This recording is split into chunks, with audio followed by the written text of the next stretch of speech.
Was I surprised when on day 9 of his murder trial, Brian Walshe announced that he was not going to be taking the stand in his own defense? No, I wasn't surprised. Why? Because when people are accused of first-degree murder, they very rarely take the stand in their own defense. It's just not something that happens a lot. So when they had originally said that he was going to, I thought, that doesn't sound... A, it doesn't sound like a good idea. B, it just doesn't sound right. They suggested that Donna Adelson was going to testify in her defense as well, and she never did. It's so rare. And it's too easy for the defendant to get tripped up if they take the stand. So attorneys will always advise against it. However, was I a little bit surprised when Larry Tipton, his defense attorney, stood up there and was like, well, if he's not taking the stand, nobody is. We're calling it quits, cut the cord, the defense rests.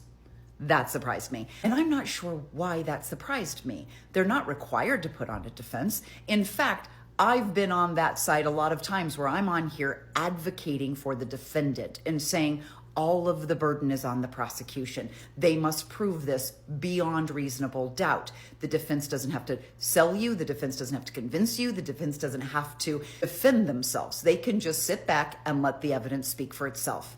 And that's what Tipton's decided to do. But the evidence in this case is pretty damning, and it tells a story. I've said that before, that it tells a story. Now, the jury will not be told. The judge has decided that she will not formally notify the jury that Brian Walshe has already pleaded guilty to 2 other counts. So all the jury knows is that he is on trial for first-degree murder, which is in the state of Massachusetts, that his murder was some type of premeditation. And they have to ask themselves, with everything we've seen over the past 8 days, did the prosecution show them, beyond a reasonable doubt, that Brian is the reason that Anna is dead? Had Brian not pleaded guilty to those other charges, I'm quite convinced the jury would have convicted him of them. I think there is overwhelming evidence that he dismembered her, put her into garbage bags, put her into multiple dumpsters, and attempted to clean up after her, and then carried on this facade and spent days lying to friends, family, coworkers, investigators, everybody, that she was missing. You look at this evidence and you go, okay, I really think this guy's guilty of dismembering her, and you're on the jury right now. You've got to ask yourself, well, why would you dismember somebody who just died accidentally? If she had this sudden death in her sleep or as she lay in bed, why would he go to these great lengths to try to cover up her death?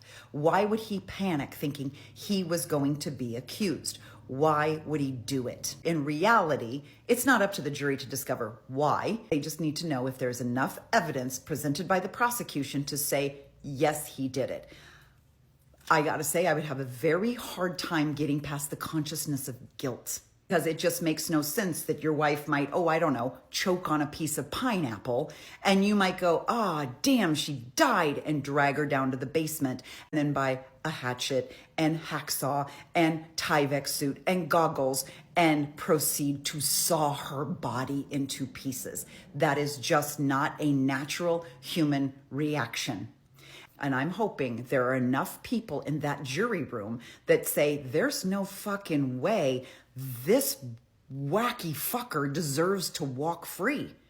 Like, I don't know that they'll find him guilty, but this could very well be a hung jury. And then we're probably going to be back here doing this again. And next time it will be different, because this entire case was built off of the dismemberment piece. And once Brian pleaded guilty to those lesser charges, a lot of this evidence sort of was taken off the table. I mean, it was there and the jury saw it.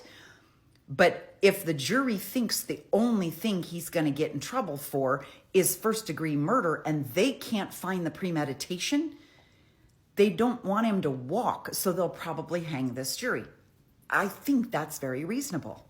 And see, if the Commonwealth gets a second bite of this apple, they're not going to go in entirely building the case around the dismemberment.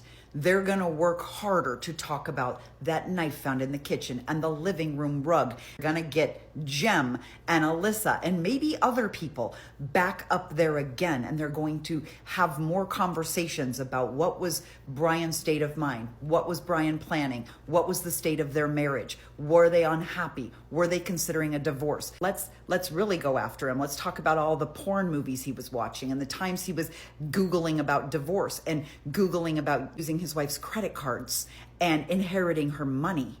Like, they would reshape this trial if they had a do-over. Him waiting until, a week before to plead guilty sort of threw them off their game. And they really didn't have time to change the whole thing. Maybe they're just hoping the jury goes, oh, he's a fucking monster, and they just put him away. Maybe that will happen. I don't know. If they had to do a second round, I think they would do it entirely differently. Tomorrow's Friday, December 12th. I hate when they start jury deliberation on a Friday. I mean, if this goes fast, if they're in there for like an hour and they come back, okay, then great. But if this is one of those things where they go all day, and then we got to wait all freaking weekend, I'm going to be unhappy. Let's find out what happens tomorrow morning.